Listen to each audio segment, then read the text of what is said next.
Danes je res tako, da v bistvu brez enega kupa dodatnih strežnikov in enih orodij pravzaprav si več ne moremo zamisliti delovanja založbe, kot je bila veterina.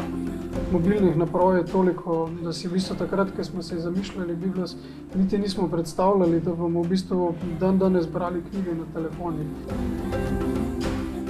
Biblos je ena zgodba, začela je nastajati in se spomnim, je bilo ravno takrat, malo potem, ko so prišli ven Čefurje Raus.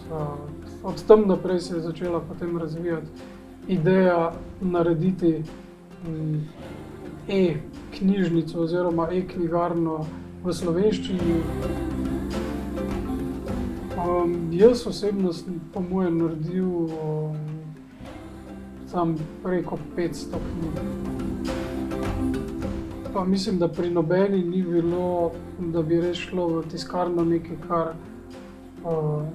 na kar ne bi bili ponosni.